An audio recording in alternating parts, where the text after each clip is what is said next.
Magandang araw sa inyong lahat. Ngayon, tatalakayin natin ang isa sa pinakamalaking hamon na kinakarap ng ating mundo, ang climate change at global warming. Ang mga ito ay hindi lamang mga isyu na naririnig natin sa balita, kundi mga problemang direktang nakaapekto sa ating pang-araw-araw na buhay. Pero sino nga ba ang dapat nating sisihin sa paglaganap ng climate change? Isang masalimuot na tanong na nangangailangan ng malalim na pag-unawa.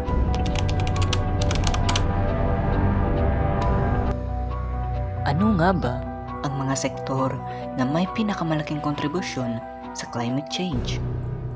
Unang-una dito, ang sektor ng enerhiya. Ayon sa Global Carbon Project, 34% ng mga emisyon ng greenhouse gases ay mula sa power generation, na karamihan ay nagmumula sa pagsunog ng coal, oil, at natural gas. Pangalawa ay ang industriya ng transportasyon.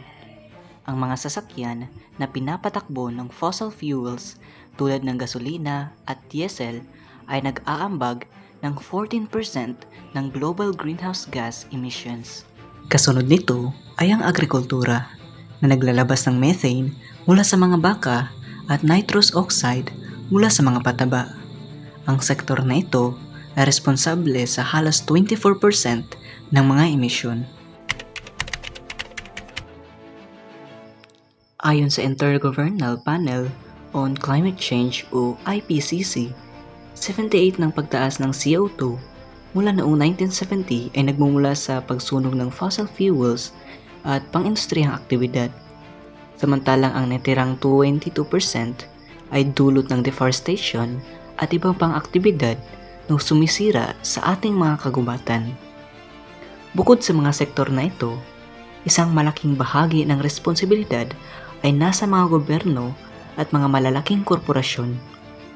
Sa kabila ng mga babala ng mga siyentipiko, patuloy pa rin ang pagpapalawig ng mga proyektong nakasentro sa fossil fuels.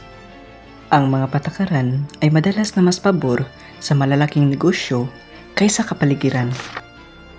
Tanong, bakit kaya tila hindi sapat ang mga hakbang ng mga gobyerno at negosyo upang labanan ang climate change? May papel ba dito ang kapangyarihan at yaman na umiikot sa industriya ng enerhiya?